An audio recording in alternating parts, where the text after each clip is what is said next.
लोग जो है ज्यादा खरीद ले रहे, पता नहीं अभी तो बंद हो गया सब कुछ, लॉकडाउन हो गया, गुड्स मिलेगा कि नहीं मिलेगा। सब जितना भी चीजें खरीद के ला दो, तेल है, आटा है, चावल है, प्याज है, पोटैटो है, जितना भी चीजें हम घर पे लाके हम खुद रख लिए। वॉर का सिचुएशन, वॉर हो रहा है, अभी वर्ल्ड वॉर हो रहा है, गुड्स मिल रहा नहीं है, प्रोडक्शन उतना नहीं हो पा रहा है, ठीक है। तो हम क्या करेंगे, स्टॉक में गुड्स रख लेंगे। Welcome to the economics class once again. This is the second part. ये सेकंड पार्ट है, डिमांड चैप्टर का सेकंड पार्ट है, ठीक है। इससे पहले हम लोग जो लास्ट पढ़े थे वो क्या था, लॉ ऑफ डिमांड। और लॉ ऑफ डिमांड में क्या पढ़े थे हम लोग कि लॉ ऑफ डिमांड कहता है कि प्राइस और क्वांटिटी डिमांडेड में इनवर्स रिलेशन है। मतलब अगर प्राइस कोई चीज का कम होता है तो उसका डिमांड क्या होता है, बढ़ जाता है, और अगर किसी चीज का प्राइस बढ़ता है तो उसका डिमांड घट जाता है। यही था लॉ ऑफ डिमांड, ठीक है। अब जो है इकोनॉमिक्स में चाहे वो डिमांड पढ़िए, सप्लाई पढ़िए, या आगे प्रोडक्शन कॉस्ट, बहुत सारा चैप्टर्स है, और सब चैप्टर्स में डायग्राम्स भरा हुआ है। हर चैप्टर्स पे आपको डायग्राम कंपलसरी मिलेगा। और स्टूडेंट्स लोग बहुत सारे स्टूडेंट्स बोलते हैं कि सर डायग्राम समझ में नहीं आता है, डिफिकल्ट है, इतना सारा डायग्राम यहाँ से वहां कहीं पर भी चले जा रहा है, कैसे हो रहा है। तो ये जो अभी हम जो तरीका हम बता रहे हैं, जो अभी डायग्राम हम बताने वाले हैं, ये अगर आप देख लीजिएगा तो इकोनॉमिक्स में कोई भी डायग्राम बना लीजिएगा, एकदम सिंपल है, कुछ डिफिकल्ट नहीं। सिर्फ ये देख लीजिए, इसको अगर याद हो गया, एकदम सिंपल सा चीज है, ठीक है। तो आप कोई भी डायग्राम बना लीजिएगा आसानी से, और कोई मुश्किल नहीं होगा, ठीक है। जैसे कि आप देख सकते हैं यहाँ पर हम लिखे हैं 4 डायग्राम अभी हम आपको बना के दिखाएंगे, ठीक है। तो सबसे पहला डायग्राम जो है वो देख सकते हैं आप, जैसे कि क्या लिखा है, इनवर्स रिलेशन, ठीक है। तो अगर कोई भी दो चीज पे इनवर्स रिलेशन होता है तो इसका मतलब है ये उल्टा रिलेशन है, एक चीज बढ़ने से दूसरा चीज घटता है। तो ऐसा क्या चीज है, हम जो एग्जांपल यहाँ पर लिए हैं, जैसे लॉ ऑफ डिमांड में भी हम लोग पढ़े थे, प्राइस और क्वांटिटी डिमांडेड में क्या है, इनवर्स रिलेशन। तो आप देख सकते हैं कि यहाँ पर हम प्राइस लिखे हैं और यहाँ पर क्या लिखे हैं, क्वांटिटी डिमांडेड, ठीक है। तो प्राइस और क्वांटिटी डिमांडेड में क्योंकि हम लोग को पता है इनवर्स रिलेशन है, तो यहाँ पर देखते हैं कब का शेप कैसा आता है, ठीक है। तो देखिए, अगर मान लीजिए हम कोई चीज खरीद रहे हैं, ठीक है, मेनली मान लीजिए हम एक डेयरी मिल्क खरीदते हैं, और डेयरी मिल्क का प्राइस जो है लेट से 50 रुपया, ठीक है, 50, ठीक है। और जब 50 रुपया डेयरी मिल्क का प्राइस है तो उसका क्वांटिटी डिमांडेड, मतलब मार्केट में कितना डिमांड है, 1000 पीस सेल हो जाता है। तो उसका डिमांड जो है 1000 यूनिट्स डिमांडेड है, ठीक है। 50 रुपए जब प्राइस है डेयरी मिल्क का, तो क्वांटिटी डिमांडेड 1000 है, 1000 पीस सेल हो जाता है। तो प्लॉटिंग पॉइंट इसका कहां पर आ रहा है, ये 50 रुपया के साथ क्वांटिटी डिमांडेड है 1000, तो प्लॉटिंग पॉइंट यहाँ पे आया, ठीक है, क्लियर है। उसके बाद जो है प्राइस डेयरी मिल्क का क्या हुआ कि इसका दाम जो है कम हो गया, ₹40 हो गया, देखिए घट गया। तो डेयरी मिल्क का डिमांड उतना ही रहेगा, क्या होगा, बढ़ जाएगा, क्योंकि डेयरी मिल्क सस्ता हो गया, 40 रुपीज हो गया, तो इसका डिमांड बढ़ जाएगा। मान लीजिए 1000 था, अब कितना हो गया, 1500, ठीक है, क्लियर है। Yes sir. तो अब 40 रुपीज के साथ डिमांड क्या है, 1500, ठीक है। प्लॉटिंग पॉइंट इसका भी आ गया, 40 रुपीज के साथ 1500। तो ये दोनों पॉइंट को अगर आप जोड़ दिएगा तो कर्व का शेप कैसा आ रहा है, ये जो है कर्व आया है, और ये कर्व का शेप है डाउनवर्ड स्लोपिंग। देखिए हम लिखे हैं डाउनवर्ड स्लोपिंग कर्व, कि कर्व जो है नीचे जा रहा है, डाउनवर्ड स्लोपिंग, ठीक है। तो याद रखिएगा, जब भी इनवर्स रिलेशन होगा कोई भी चीज पे, एक्स एक्सिस में एक चीज है, वाई एक्सिस में एक चीज है, अगर इनवर्स रिलेशन होता है तो कर्व का शेप क्या होगा, डाउनवर्ड स्लोपिंग, ठीक है। तो यहाँ पे जैसे आप देख सकते हैं, और डाउनवर्ड स्लोपिंग मतलब क्या हो रहा है, देखिए हम एक चीज जो हम पूछ रहे हैं, बताइएगा कि ये कर्व नीचे जा रहा है, इसका मतलब क्या हो रहा है, प्राइस कम हो रहा है, और ये राइट जा रहा है, तो राइट मतलब क्वांटिटी डिमांडेड क्या हो रहा है, बढ़ रहा है। तो ये डाउनवर्ड स्लोपिंग मतलब ये हो रहा है, प्राइस घटने से क्वांटिटी डिमांडेड बढ़ जा रहा है। तो याद रखिए, inverse relation means downward sloping curve, ठीक है। अब हम लोग दूसरा एग्जाम्पल लेते हैं कि जहां पर इनवर्स रिलेशन नहीं बल्कि डायरेक्ट रिलेशन होता है, ठीक है। जैसे कि आप यहां देख सकते हैं कि जो डायरेक्ट रिलेशन मतलब अगर एक चीज बढ़ता है तो दूसरा भी चीज क्या होगा, बढ़ेगा, ठीक है। तो आप देख सकते हैं कि डिस्टेंस कवर्ड बाय कार यहाँ लिखा हुआ है और यहाँ पर कंजम्पशन ऑफ डीजल। अगर हम कार में 1 लीटर डीजल अगर हम भराएंगे तो कार जो है 30 किलोमीटर चलेगा, ठीक है। अगर हम डीजल ज्यादा भराएंगे तो कार ज्यादा चलेगा। तो डायरेक्ट रिलेशन है ना, जितना ज्यादा कंजम्पशन ऑफ डीजल होगा, जितना ज्यादा डीजल कंज्यूम होगा, उतना ज्यादा डिस्टेंस हम जा सकते हैं, कवर कर सकता है कार। दोनों में डायरेक्ट रिलेशन, एक चीज बढ़ेगा तो दूसरा भी चीज बढ़ेगा। तो अगर डीजल का कंजम्पशन 1 लीटर है, 0 के बाद 1 आया, तो कितना चलेगा वो 30 किलोमीटर, ठीक है, 30 किलोमीटर। तो प्लॉटिंग का एक पॉइंट कहाँ पे आया, यहाँ पे प्लॉटिंग पॉइंट आया, ठीक है। फिर अगर हम कंजम्पशन ऑफ डीजल बढ़ा दे रहे, क्या करते रहे, 1 लीटर डीजल हम नहीं भराएंगे बल्कि 2 लीटर डीजल भराएंगे, तो 2 हो गया ये। तो अब कितना ज्यादा डिस्टेंस कवर करेगा, 60 किलोमीटर। डायरेक्ट रिलेशन है ना, ये बढ़ रहा है तो ये भी बढ़ रहा है। तो अब ये दोनों कहाँ प्लॉट होगा, ठीक है। दोनों पॉइंट को अगर हम जोड़ दें तो कर्व कैसा आया, अपवर्ड स्लोपिंग। अपवर्ड स्लोपिंग का क्यों आया अपवर्ड स्लोपिंग, क्योंकि डायरेक्ट रिलेशन। इनवर्स रिलेशन होगा तो क्लियर है।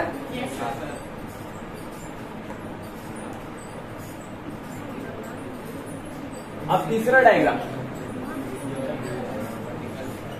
अब ये एग्जांपल ले लिए, इनकम यहां पर है और यहां पर क्वांटिटी डिमांडेड ऑफ मेडिसिन, ठीक है। तो अगर एक बात बताइए कि अगर आपका अभी जितना भी आप मेडिसिन खरीदते हैं, कुछ भी क्वांटिटी, ठीक है, जो घर के लिए जरूरत पड़ता है आपको मेडिसिन के लिए, घर में कोई भी आदमी बीमार है, प्रेशर का बीमारी है, ठीक है, हाई ब्लड प्रेशर है या डायबिटीज है, कोई भी चीज का आप दवा खरीदते हैं, आपका इनकम बढ़ गया तो मेडिसिन आप क्या करिएगा, ज्यादा खरीदिएगा, सेम उतना ही क्वांटिटी खरीदिएगा। तो इनकम बढ़ने से मेडिसिन का क्वांटिटी डिमांड चेंज नहीं होगा। तो इस जगह पे हम लोग देखते हैं क्या होता है। अगर मान लीजिए मेरा इनकम जो है,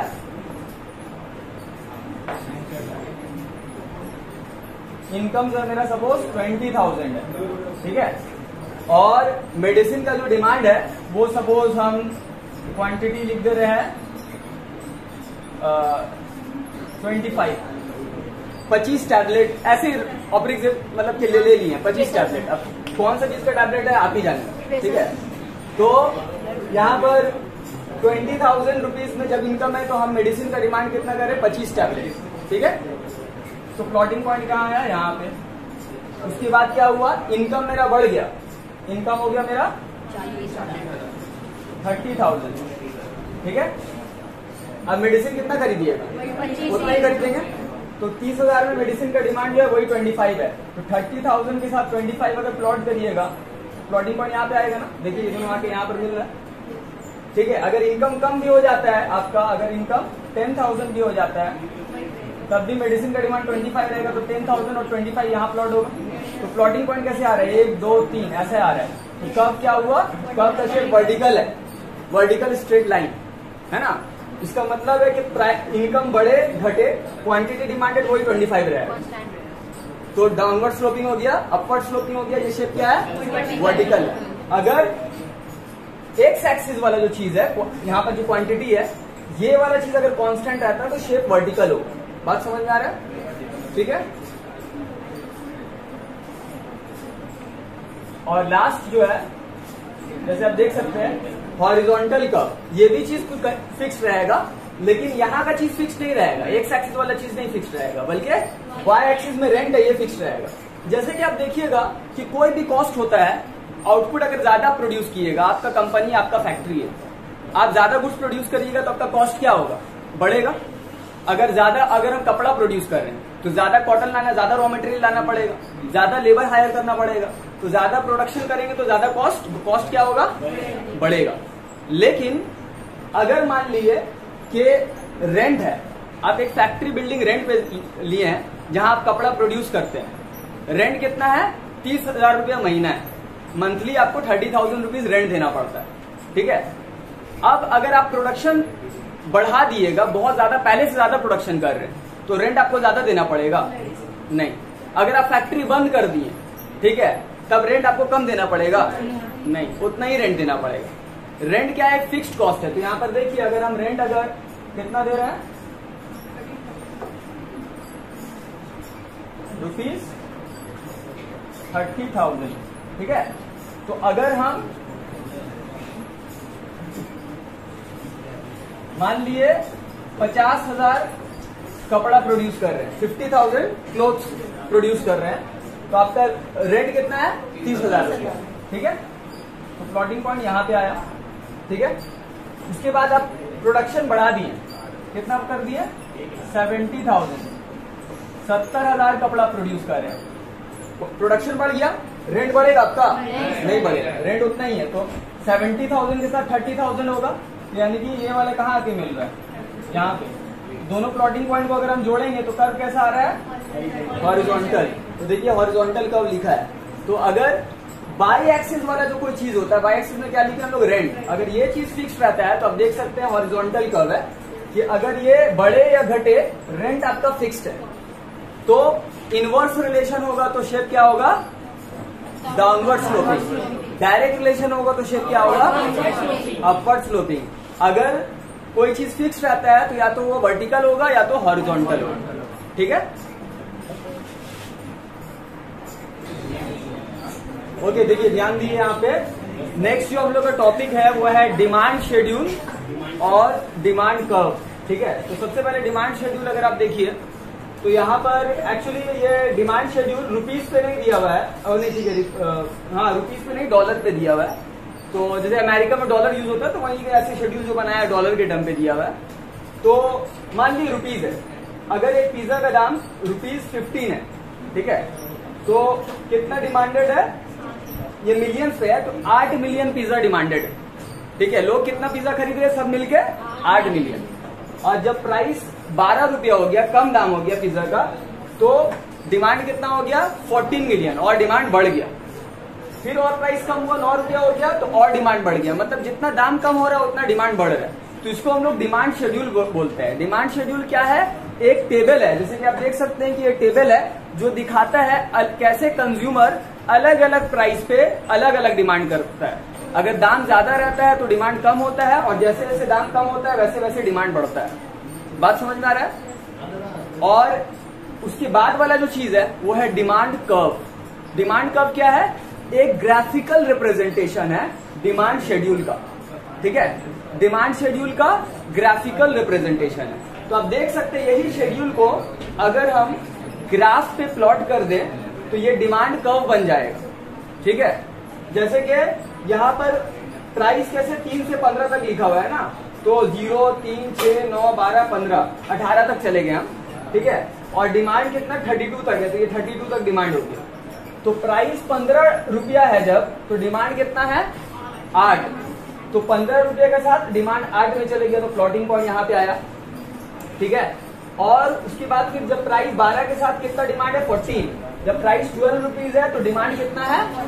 14 मिलियन डिमांडेड है, तो 12 के साथ 14 आया, तो point B, plotting point B है।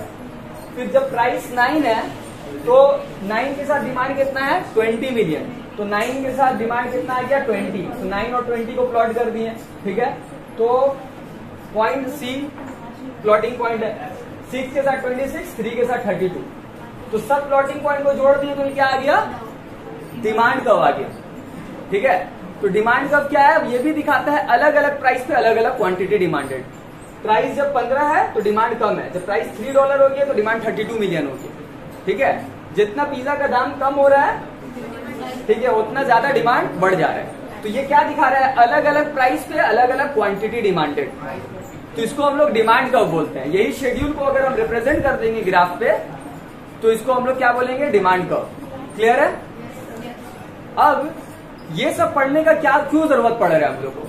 ये रियल लाइफ में यूज होता है या नहीं होता है, या बेकार में ऐसे ही पढ़ रहे? कभी हम लोग जाते हैं कोई शॉप में, कोई दुकान में, और बोलते हैं कि भैया एक तो डिमांड कर्व दिए, तो ऐसा होता है? नहीं होता है। तो रियल लाइफ में जरूरत पड़ता है? हाँ, जरूरत पड़ता है, ठीक है। आपको जरूरत नहीं पड़ता होगा, लेकिन कोई फर्म है, कोई कंपनी है, तो उसको तो देखना पड़ेगा ना कि हम कितना प्राइस रखेंगे तो मेरा वो प्राइस में कितना डिमांड होगा मेरा गुड्स का। अगर हम अपना गुड्स का दाम ज्यादा रख देंगे तो ज्यादा प्राइस में तो प्रॉफिट मार्जिन अच्छा मिलेगा हमको, लेकिन डिमांड कम हो जाएगा। और अगर प्राइस बहुत कम रख देंगे, ठीक है, तो डिमांड तो मेरा बहुत बढ़ जाएगा, लेकिन कम प्राइस में, एकदम कम प्राइस में ज्यादा प्रॉफिट नहीं हो पाएगा। तो सही प्राइस रखना जरूरी है। बात समझ में आ रहा है? तो डिमांड कब का जरूरत पड़ता है, उतना हम डिटेल में नहीं बताया, शॉर्ट में बताया कि ये सब चीज का जरूरत पड़ता है। ठीक है, तो अब यहां पर देखिए, डिमांड शेड्यूल में एक इंडिविजुअल डिमांड शेड्यूल होता है और दूसरा मार्केट डिमांड शेड्यूल। अगर आप एक कंज्यूमर का डिमांड के बारे में बात कर रहे हैं तो उसको हम लोग इंडिविजुअल डिमांड शेड्यूल बोलते हैं। जैसे कि मान लीजिए ये पूरा मत देखिए, ये 2 कॉलम मत देखिए, ठीक है, इसको हम हटा दे रहे हैं। ठीक है, इतना देखिए, प्राइस ऑफ आइसक्रीम और एज डिमांड, मतलब कंज्यूमर का नाम दे दिए ए। ठीक है, कंज्यूमर का नाम है कंज्यूमर ए। तो पहला जो कंज्यूमर है उसका डिमांड दिखा रहा है, जब प्राइस आइसक्रीम का 1 रुपया है तो डिमांड 4 आइसक्रीम खरीद रहा है। अगर 2 रुपया है प्राइस तो डिमांड आइसक्रीम का कितना हो गया, 3 पीस।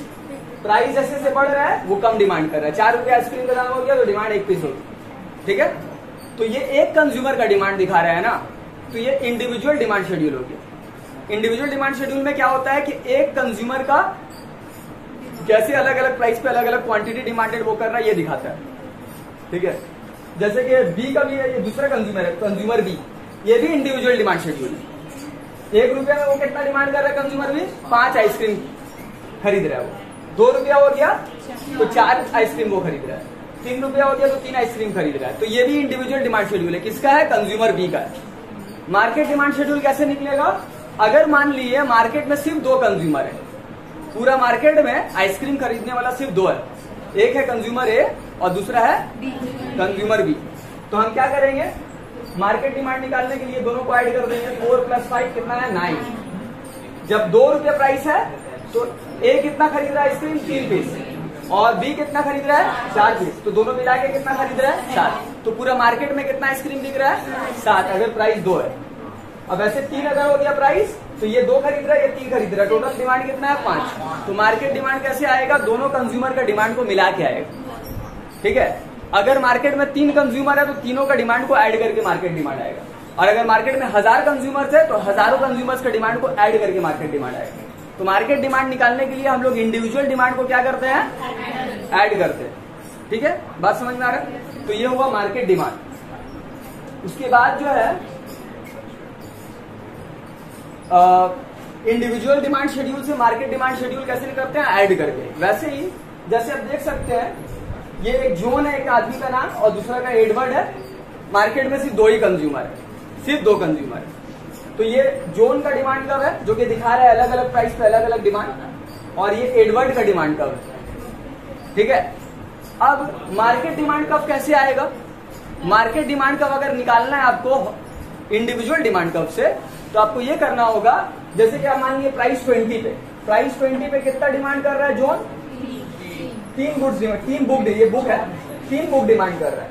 और यही प्राइस 20 रुपीज में एडवर्ड कितना डिमांड कर रहा है, 1 पीस। आप देख सकते हैं ये 3 है और ये 20 रुपया में 1 पीस डिमांड कर रहा है। तो जॉन डिमांड कर रहा है 3 पीस 3 बुक का, और एडवर्ड डिमांड कर रहा है 1 बुक का। तो 3 और 1 कितना हो गया, मार्केट में 2 ही कंज्यूमर है, दोनों का डिमांड को ऐड किया तो 4 बुक। तो टोटल मार्केट में 4 बुक का डिमांड है। तो जब हम मार्केट डिमांड बनाएंगे, ये मार्केट डिमांड कब है, तो हम यहाँ पर 20 के साथ 4 पे चलेंगे, पूरा मार्केट डिमांड 4 है इसी वजह से। ठीक है, वैसे हर पॉइंट पे हो सकता है, ये 15 रुपया में डिमांड है 4 पीस, ठीक है, और ये 15 रुपया में 2 पीस है, तो 4 और 2 6 होगा। तो यहाँ पर हम इसको यहाँ पर क्या कर सकते हैं कि 15 के साथ 6 आ गया, तो ये प्लॉटिंग पॉइंट आ गया। तो ऐसे प्लॉटिंग पॉइंट इस तरह से आता है और सबको डिमांड कब आ जाता है। तो हम मार्केट डिमांड कब निकालना है, तो इसमें भी हमको क्या करना पड़ेगा, दोनों का डिमांड को ऐड करना पड़ेगा, उस हिसाब से हम प्लॉट कर देंगे और हम लोग का मार्केट डिमांड कब आ जाएगा। ठीक है, तो इसको हम लोग क्या कहते हैं कि हम लोग मार्केट डिमांड कब कैसे निकाल रहे हैं, with the horizontal summation of individual demand curve. Horizontal मतलब हॉरिजॉन्टली स्ट्रेट लाइन से हम लोग क्या कर रहे हैं, समेशन कर रहे हैं। समेशन मतलब ऐड करना, किसका डिमांड को, इसका डिमांड और इसका डिमांड दोनों को ऐड कर दे रहे। तो इसका डिमांड कितना है, 3 है, ठीक है, और इसका कितना है, 1 है। तो हॉरिजॉन्टल लाइन ले रहे हैं ना, इसको हॉरिजॉन्टल बोलते हैं, इसको वर्टिकल बोलते हैं। तो हॉरिजॉन्टली हम लोग ऐड कर रहे हैं, सम कर रहे हैं, तो इसको ऐड किए तो ये साइज बड़ा हो गया। ये 3, ये 1, 3 और 1 कितना हो गया? 4 हो गया। ठीक है, तो हॉरिजॉन्टली हम ऐड कर रहे हैं। तो कैसे क्या बोल सकते हैं हम लोग कि market demand curve is derived by the horizontal summation. Summation मतलब ऐड करना, सम मतलब सबको पता ऐड करना। Horizontal summation of individual demand curve. बात समझ में आ रहा है? अगर हमको मार्केट डिमांड कर्व निकालना है तो हमको हॉरिजॉन्टली सम करना पड़ेगा। इसका डिस्टेंस और इसका डिस्टेंस ऐड कर दिए तो इसका डिस्टेंस बढ़ गया, क्योंकि मार्केट डिमांड तो दोनों ऐड करके आएगा। बात समझ में आ रहा है? क्लियर है?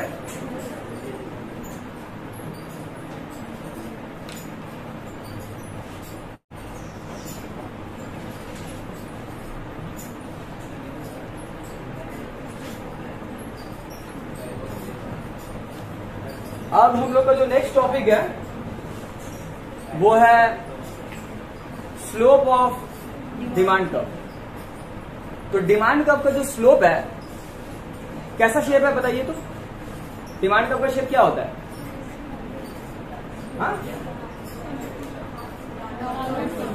डाउनवर्ड स्लोपिंग, है ना? इसको डाउनवर्ड स्लोपिंग भी बोल सकते हैं, नेगेटिवली स्लोप भी बोल सकते हैं, क्योंकि नेगेटिव जा रहा है, नीचे जा रहा है। और अपवर्ड स्लोपिंग को हम लोग पॉजिटिवली स्लोप भी बोल सकते हैं, ऊपर जाता है कब। तो ये नीचे जा रहा है तो डाउनवर्ड स्लोपिंग है। आप देख सकते हैं, क्योंकि प्राइस और तो कहने का मतलब यह है कि अगर हम आपसे पूछे कि स्लोप ऑफ डिमांड कर्व का शेप क्या है तो आप बोलिए डाउनवर्ड स्लोपिंग। तो मेरा क्वेश्चन है why is the demand curve downward sloping? Demand curve downward sloping क्यों होता है? तो आप लोग आंसर क्या होगा? बहुत अच्छा, क्योंकि इनवर्स रिलेशन है। क्या चीज में?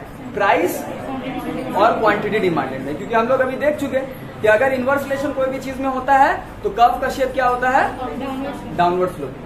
ठीक है, तो इस वजह से डाउनवर्ड स्लोपिंग है। लेकिन ये आपको एक्सप्लेन करना पड़ेगा, सिर्फ ये बोलने से नहीं चलेगा। क्वेश्चन आएगा why is the demand curve downward sloping, तो आपको ये बताना पड़ेगा इनवर्स रिलेशन की वजह से डाउनवर्ड स्लोपिंग है। लेकिन इनवर्स रिलेशन क्यों है, मतलब ऐसा क्यों होता है कि प्राइस कम होने से डिमांड बढ़ जाता है और प्राइस बढ़ने से डिमांड घट जाता है? आपको ये एक्सप्लेन करना होगा। ठीक है, या इसको हम लोग एक और टॉपिक क्या बोलते हैं? Explanation to the law of demand.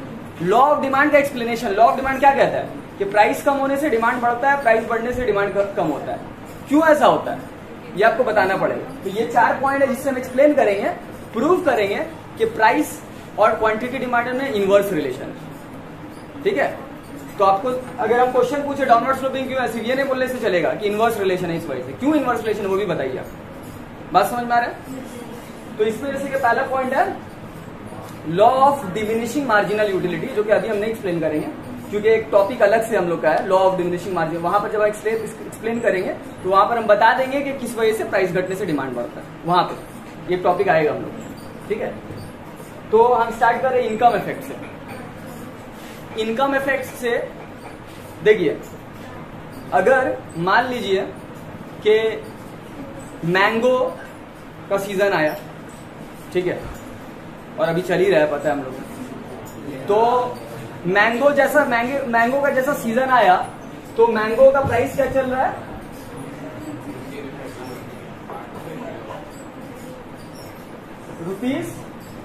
₹60 पर केजी। ठीक है, अभी मैंगो का सीजन आया, ₹60 पर केजी चल रहा है। एवरी डे हम क्या करते हैं, जाते हैं 1 केजी मैंगो खरीद के घर के लिए लाते हैं। बात समझ में आ रहा है? अब क्या हुआ कि एवरी डे 1 केजी हम खरीदते हैं। अब क्या हुआ, नेक्स्ट डे हम जब गए, बहुत दिन से यही चल रहा था, और नेक्स्ट डे गए तो प्राइस क्या हो गया? ₹40 पर केजी। पहले हम कितना खरीद रहे थे, याद रखिएगा, 1 केजी हम खरीद रहे थे। ठीक है, 1 केजी खरीद रहे थे। उसके बाद क्या हुआ, 60 रुपीज से 40 रुपीज हो गया। ठीक है, अब अगर हम 1 केजी खरीदते हैं मैंगो तो कुछ पैसा सेव होगा मेरे पास। कितना? ₹20 मेरा सेव हो जाएगा। तो प्राइस जो कम हुआ तो मेरा रियल इनकम बढ़ गया। कितना बढ़ गया? 20 रुपीज। ये पॉकेट में मेरा बच गया, मेरा इनकम बच गया, जो कि पहले नहीं बच रहा था। तो ये 20 रुपीज जो मेरा बचा है, मेरा रियल इनकम बढ़ गया, यानी कि मेरा परचेजिंग पावर बढ़ गया। ये एक्स्ट्रा 20 रुपीज से हम पहले से ज्यादा खरीद सकते हैं मैंगो की नहीं? कितना एक्स्ट्रा खरीद सकते हैं? हाफ के जी, क्योंकि 40 रुपीज पर के जी है। तो अब कितना खरीद सकते हैं? 20 रुपीज बच गया, तो हाफ के जी एक्स्ट्रा खरीद सकते हैं। तो अब कितना डिमांड हो जाएगा मेरा? 1.5 के जी। ठीक है, तो डिमांड 1 के जी से बढ़ा, 1.5 के जी हो गया, 1.5 के जी हो गया। तो प्राइस घटने से क्या होता है? रियल इनकम बढ़ जाता है, परचेजिंग पावर मेरा बढ़ जाता है और हम उसको ज्यादा खरीद सकते हैं। तो ये प्रोसेस को हम लोग क्या कहते हैं? Income effect. और इस वजह से प्राइस घटने से डिमांड बढ़ता है और डिमांड का डाउनवर्ड स्लोपिंग होता है। क्लियर है? कोई प्रॉब्लम? ठीक है। अब सेकेंड पॉइंट हम एक्सप्लेन कर रहे हैं, सब्स्टिट्यूशन इफेक्ट। ठीक है,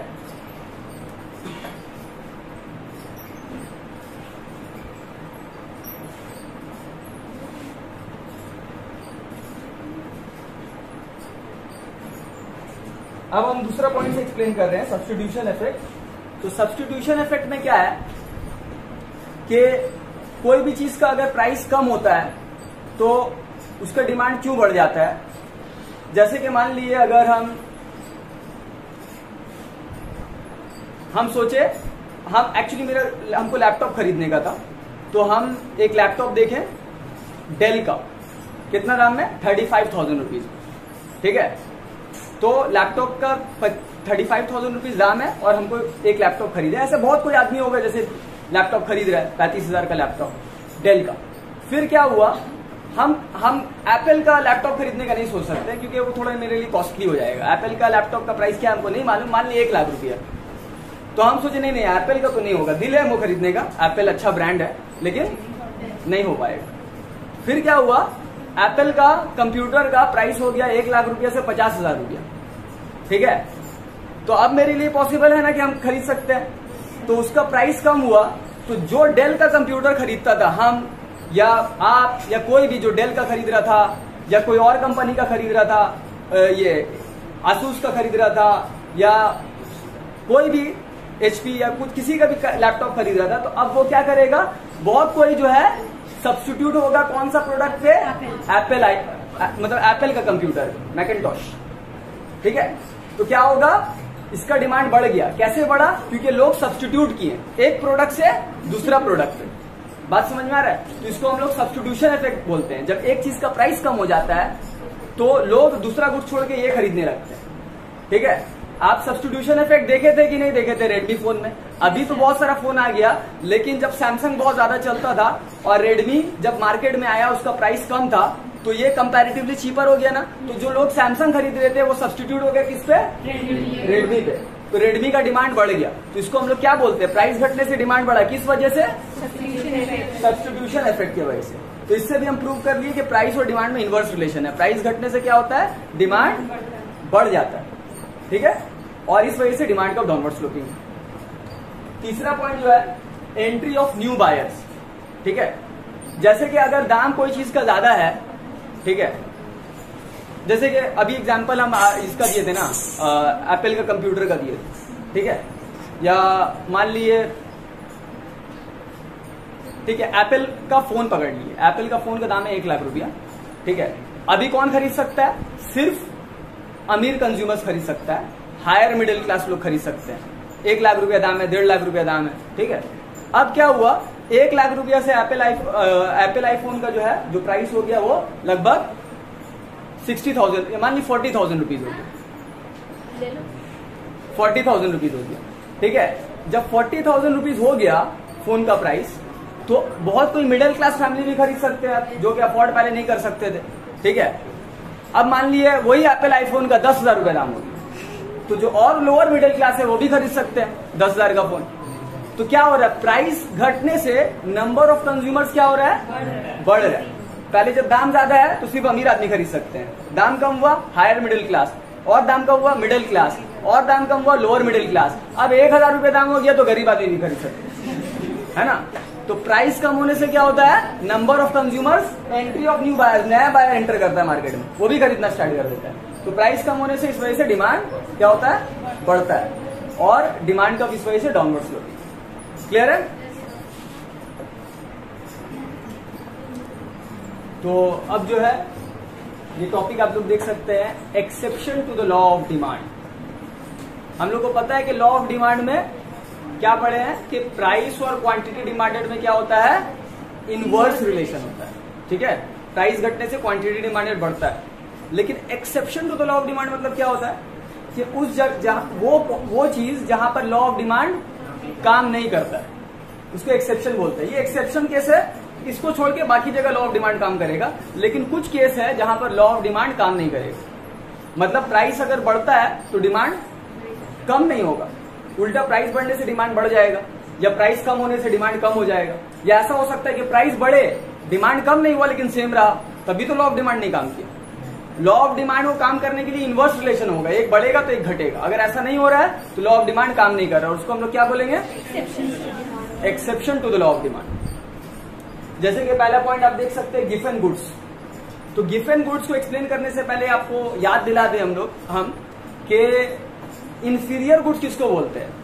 हम लोग पढ़े थे कि इंफीरियर गुड उसको बोलते हैं अगर कंज्यूमर का इनकम बढ़ता है तो डिमांड क्या होता है, कम हो जाता है। आपको एग्जांपल दिए थे, बाईसाइकिल है या कीपैड फोन है। अगर आपका इनकम बढ़ता है तो बाईसाइकिल नहीं खरीदता है कोई, बाईसाइकिल का डिमांड कम हो जाता है, सब बाइक खरीदता है, कार खरीदता है। इनकम बढ़ जाता है तो स्मार्टफोन कोई नहीं खरीदता है, सॉरी इनकम बढ़ता है तो कीपैड फोन कोई नहीं खरीदता है, स्मार्टफोन खरीदने लगता है। तो इनकम बढ़ने से कीपैड फोन का डिमांड क्या होता है, कम हो जाता है। तो ये इंफीरियर गुड हुआ। मेज का एग्जांपल दिए थे, इनकम बढ़ने से मेज का डिमांड कम हो जाता है, क्योंकि जो गांव में लोग होते हैं वो मेज जो है सस्ता फूड है, और राइस एंड व्हीट जो चावल और आटा है वो ज्यादा सुपीरियर, ज्यादा अच्छा फूड है। तो इनकम बढ़ने से मेज का डिमांड क्या होता है, कम हो जाता है, क्योंकि वो लोग सब्स्टिट्यूट हो जाते हैं राइस और व्हीट पे, चावल और आटा पे, जो ज्यादा अच्छा फूड है उन लोग के लिए। ठीक है, तो अगर वही एग्जाम्पल गिवन गुड्स का यहाँ पर आप लेते हैं, मान लिए एग्जाम्पल लिए मेज का लिए एग्जाम्पल, ठीक है। गिवन गुड्स एक स्पेशल टाइप का इंफीरियर गुड्स है, गिवन गुड्स है एक स्पेशल टाइप का इंफीरियर गुड्स है जहां पर लॉ ऑफ डिमांड नहीं काम करता है। प्राइस बढ़ने से डिमांड बढ़ जाएगा, प्राइस घटने से डिमांड घट जाएगा। आप एग्जाम्पल ले लिए मेज का, मेज का दाम है 20 रुपया पर केजी, ठीक है। चावल का दाम है 40 रुपया पर केजी। सस्ता क्या है, मेज। तो गरीब आदमी जो गांव में है क्या खा रहे हैं, ज्यादातर मेज खा रहे हैं। मेज का प्राइस क्या हुआ, 20 रुपया से 12 रुपया हो गया। कितना हो गया, ठीक है, 20 से हो गया 12। तो पर केजी में कितना सेव करेंगे, ₹8, 8 रुपया सेव करेंगे ना, ठीक है। तो अगर वो वीक में 10 केजी चावल घर के लिए लेके जाते थे, तो 1 केजी में वो भी 8 रुपया सेव कर रहे हैं, तो यानी कि 10 केजी लेके जाते तो 80 रुपया सेव करेंगे। तो यानी कि प्राइस घटा तो रियल इनकम उनका क्या हुआ, बढ़ गया। प्राइस कम होने से 80 रुपया उनका सेव हो रहा है। तो ये जो रियल इनकम उनका बढ़ गया, 80 रुपया जो सेव हुआ, तो ये 80 रुपया वो यूज कर सकते हैं बेहतर फूड खाने में। क्या खाने में, राइस और व्हीट खाने में, चावल और आटा खाने में। तो उसकी वजह से क्या होगा कि चावल का डिमांड बढ़ जाएगा, आटा का डिमांड बढ़ जाएगा, लेकिन फिर मेज का डिमांड क्या होगा, घट जाएगा, है ना। तो लॉ ऑफ डिमांड काम नहीं किया। मेज का प्राइस घटने से मेज का डिमांड क्या हुआ है, घट गया, ठीक है। प्राइस कम हुआ मेज का, हम कुछ पैसा सेव कर ले रहे हैं, और वो सेव जो किया हुआ पैसा उसको हम इस्तेमाल कर रहे हैं आटा चावल खाने के लिए। तो हम जो है, जो मेज पहले ज्यादा जाता था मेरे घर पे, 10 केजी जाता था, अभी हम 7, 6 केजी, 5 केजी खा रहे हैं, क्योंकि अभी आटा चावल मेरे घर पे आ चुका है, ठीक है। तो प्राइस मेज का घटने से डिमांड घट गया, लॉ ऑफ डिमांड काम नहीं किया। इसको हम लोग बोलते हैं exception to the law of demand. Law of demand काम नहीं कर रहा, ठीक है। उसके बाद देखिए सेकेंड पॉइंट क्या है, कंस्पिशियस कंजम्पशन, ठीक है। कंस्पिशियस कंजम्पशन बोलते हैं उस गुड्स को कि जो गुड्स ऐसा गुड्स होता है जो प्रेस्टीज के लिए, शो ऑफ के लिए हम लोग खरीदते हैं, ठीक है। जैसे कि कोई अमीर आदमी है, उसको अपना पैसा दिखाना है, देखो हम कितना पैसा वाला, तो वो क्या खरीदेगा, जैसे आप बोल रहे हैं एप्पल आईफोन, ठीक है, जो एकदम लेटेस्ट वर्जन है, 2 लाख का फोन है मान लीजिए। या फॉर एग्जाम्पल रिच वुमेन अगर होगी तो क्या खरीदेगी, डायमंड ज्वेलरीज, कॉस्टली है, ठीक है। मान लीजिए 20 लाख का डायमंड ज्वेलरी है, 50 लाख का डायमंड ज्वेलरी है, जो भी। तो ये शो ऑफ करने के लिए, या Audi car, Lamborghini car, 5 lakh का घड़ी, 3 इडियट्स, है ना। हाँ सर। तो क्या होगा, ये दिखावा के लिए आदमी खरीदता है कि देखो हम महंगा गुड्स खरीदे हैं, हम पैसा वाले। तो वहां पर लॉ ऑफ डिमांड काम नहीं करता है। वो गुड्स का प्राइस ज्यादा होने से डिमांड ज्यादा रहता है, ठीक है। अगर उसका प्राइस कम हो जाए तो अमीर आदमी खरीदना तो छोड़ देगा, क्योंकि वो तो मिडिल क्लास आदमी भी खरीद सकता है, उसको वो प्रेस्टीज, वो शो ऑफ नहीं मिलेगा। तो क्या होगा, उसका डिमांड, अमीर आदमी खरीदना छोड़ देगा उसको, तो उसका डिमांड कम हो जाएगा। तो इसका प्राइस ज्यादा होने से डिमांड ज्यादा होता है। जैसे कि आप देख सकते हैं यहाँ पर हम एक्सपेंसिव वॉचेस, है ना, क्या है, डायमंड ज्वेलरीज। तो ये सब एग्जांपल है क्या चीज का, कंस्पिशियस कंजम्पशन का। क्लियर है। यहां पर लॉ ऑफ डिमांड काम नहीं करता, ठीक है। उसके बाद एग्जांपल जो है कंस्पिशियस नेसेसिटीज, जो एक्चुअली एकदम जरूरी गुड्स नहीं है, लेकिन अभी के वक्त पे जरूरी हो गया। फोन, है ना, अगर मान लिए फोन का दाम बढ़ भी रहा है तब भी लोग खरीदेंगे ही, डिमांड उसका कम नहीं होगा। तो डिमांड उसका कांस्टेंट रहेगा। प्राइस बढ़ भी रहा है, फोन का दाम बढ़ भी रहा है, तब भी लोग खरीदेंगे, अभी के टाइम में जरूरी होगी। बात समझ में आ रहा है। रेफ्रिजरेटर अभी के टाइम में जरूरी होगी, दाम बढ़ भी रहा है फ्रिज का, रेफ्रिजरेटर का, तब भी लोग खरीदेंगे। लॉ ऑफ डिमांड काम नहीं करेगा। बात समझ में आ रहा है। अब देखिए हम बात क्या करें, अभी जो हम इसका एग्जाम्पल दिए, फोन का एग्जाम्पल दिए, तो हम पर्टिकुलर ब्रांड ऑफ फोन नहीं बोल रहे। अगर हम ऐसा बोलते कि सैमसंग का दाम बढ़ गया, तब क्या होगा, सैमसंग का डिमांड कम हो जाएगा, ठीक है, क्योंकि लोग दूसरा गुड्स छोड़ के मतलब कि सैमसंग छोड़ के दूसरा गुड्स पे चले जाएंगे, रेडमी, ओप्पो, वीवो खरीदने लग जाएंगे। बात समझ में आ रहा है। लेकिन अगर ओवरऑल सभी फोन का दाम बढ़ गया, पहले जो है फोन जो है 8,000 में जो फोन आता था, अभी जो है सब फोन जो है 12,000 में आ रहा है, 11,000 में आ रहा है, ठीक है। जो फोन 15,000 में आता था वो 20,000 में आ रहा है, लेकिन तब भी लोग खरीदेंगे, डिमांड उसका कम नहीं होगा, ठीक है, जो अभी के टाइम में जरूरी हो गया, ठीक है। तो उसको हम लोग कंस्पिशियस नेसेसिटीज बोलते हैं। और प्राइस उसका अगर बढ़ता भी है तो डिमांड उसका सेम रहता है, घटता नहीं है, ठीक है, और बढ़ता भी नहीं है, लेकिन सेम रहता है। प्राइस बढ़ता है, डिमांड कांस्टेंट रहता है। लॉ ऑफ डिमांड नहीं काम किया, exception to the law of demand. Clear है। उसके बाद एक्सपेक्टेड चेंज इन प्राइस। अगर आप एक्सपेक्ट कर रहे हैं कि फ्यूचर में जो गुड्स हमको खरीदना है उसका डिमांड बढ़ जाएगा, प्राइस बढ़ जाएगा, उसका दाम बढ़ जाएगा। जैसे कि एग्जांपल ले लिए, गोल्ड का बीच में प्राइस बहुत बढ़ रहा था ना, ठीक है, और आपको पता है कि अभी सोना का दाम बढ़ रहा है, गोल्ड का दाम बढ़ रहा है, और फ्यूचर में आपको पता है कि और ज्यादा बढ़ सकता है। न्यूज़पेपर में दिया है और भी अलग अलग जगह पे लिखा हुआ था कि पता चला कि एक्सपेक्टेशन है, बहुत कोई एनालिस्ट बोला है कि सोना का दाम जो है और बढ़ने वाला है, और अभी भी दाम बढ़ रहा है। तो अब बताइए, आपके घर पे शादी है और आपको सोना खरीदना ही है, तो क्या कीजिएगा, आप वेट कीजिएगा या अभी खरीदिएगा? अभी खरीद लेंगे, क्योंकि हमको लग रहा है कि फ्यूचर में सोना का दाम और ज्यादा बढ़ जाएगा। तो अगर अभी प्राइस सोना का बढ़ भी रहा है, गोल्ड का प्राइस अभी बढ़ रहा है, लेकिन तब भी लोग ज्यादा खरीदेंगे। गोल्ड का प्राइस बढ़ रहा है, लेकिन डिमांड क्या हो रहा है, बढ़ जा रहा है। क्यों बढ़ जा रहा है? क्योंकि हम एक्सपेक्ट कर रहे हैं कि फ्यूचर में और ज्यादा दाम बढ़ जाएगा। तो अगर ऐसा कोई एक्सपेक्टेशन है तो इसमें भी लॉ ऑफ डिमांड नहीं काम करेगा। प्राइस बढ़ भी रहा है अभी, तब भी डिमांड बढ़ रहा है। क्लियर है। फिर इग्नोरेंस को हम लोग बेसिकली बोल सकते हैं, ये इंपॉर्टेंट पॉइंट है,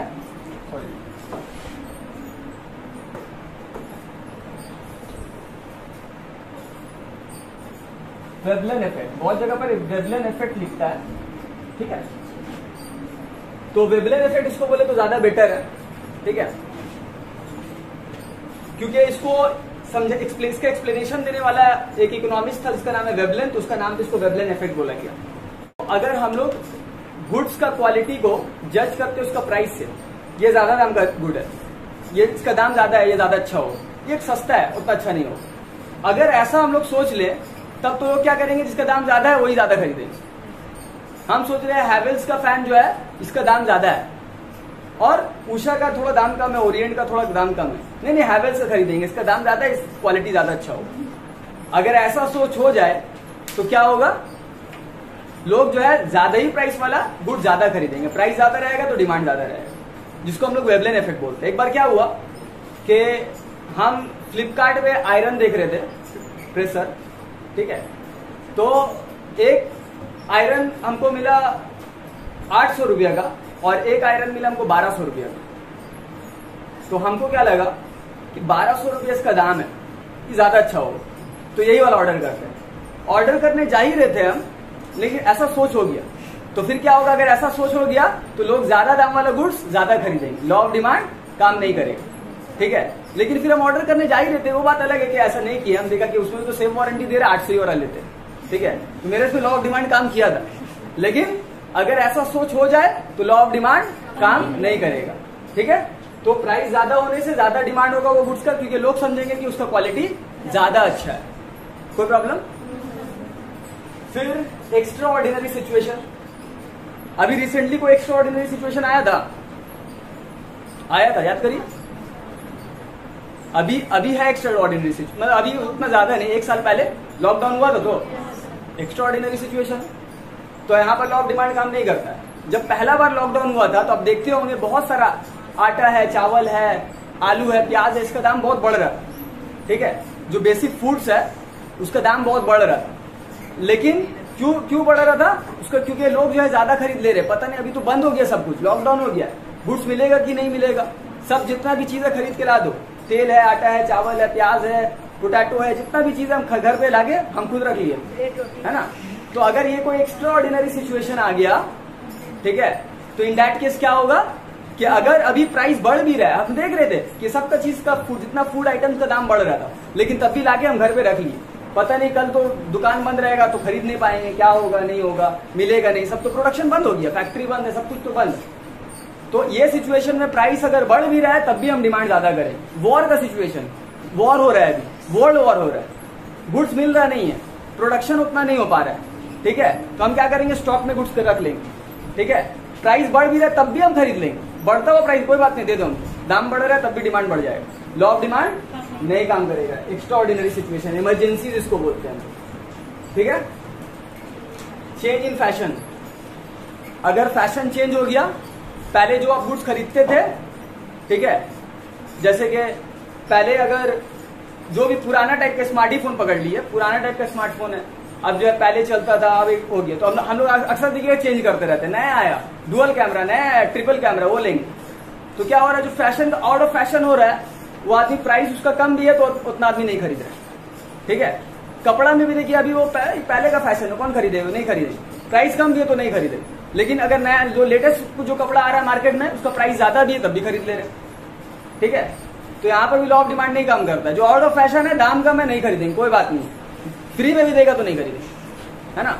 तो law of demand out of fashion भी जब हो जाता है तो प्राइस कम होता है वो गुड्स का जो आउट ऑफ फैशन है, तो तब भी उसका प्राइस कम होने के बावजूद भी डिमांड बढ़ता नहीं है, डिमांड घट ही जाता है। तो यहाँ पर भी लॉ ऑफ डिमांड काम नहीं करता है। तो ये सब केसेस में इसको हम लोग क्या बोले, exception to the law of demand, जहां लॉ ऑफ डिमांड नहीं काम करता है। मतलब क्या हो रहा है, यहाँ पर ज्यादातर जगह पे क्या हुआ, प्राइस बढ़ रहा है, डिमांड बढ़ जा रहा है, प्राइस घट रहा है, डिमांड घट जा रहा है, लॉ ऑफ डिमांड काम नहीं कर रहा, ठीक है। तो अब बताइए इस केसेस पे डिमांड का शेप क्या होगा?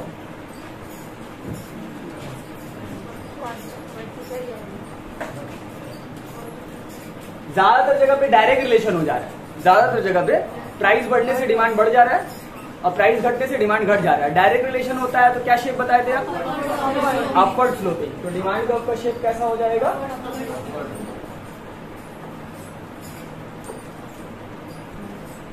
डिमांड का शेप हो जाएगा अपवर्ड स्लोपिंग, क्योंकि नॉर्मली डिमांड का डाउनवर्ड स्लोपिंग होता है। अगर कोई पूछेगा तो अगर हम बोलते हैं कि अपवर्ड स्लोपिंग होगा तो आंसर गलत है, क्योंकि डिमांड का इनवर्स रिलेशन है, प्राइस बढ़ने से डिमांड घटता है। लेकिन कुछ केसेस में, ये सब केसेस में जो एक्सेप्शन है जहां लॉ ऑफ डिमांड नहीं काम करता है, वहां पर प्राइस बढ़ने से डिमांड घट रहा नहीं है, डिमांड बढ़ जा रहा है, डायरेक्ट रिलेशन हो जा रहा है, तब यहां पर केस क्या होगा, अपवर्ड स्लोपिंग। क्वेश्चन होता है कि in which cases the demand curve is upward sloping, कौन सा केस पे, तो हमको ये सब पॉइंट लिखना पड़ेगा, ये सब केस पे इसको एक्सप्लेन करना होगा। तो ये हुआ exception to the law of demand, ठीक है। तो आज का क्लास इतना ही तक, उसके बाद फिर कुछ टॉपिक्स बचा हुआ है हम लोग का डिमांड में, जो कि हम लोग नेक्स्ट क्लास में इंशाल्लाह कंटिन्यू करते हैं। ओके।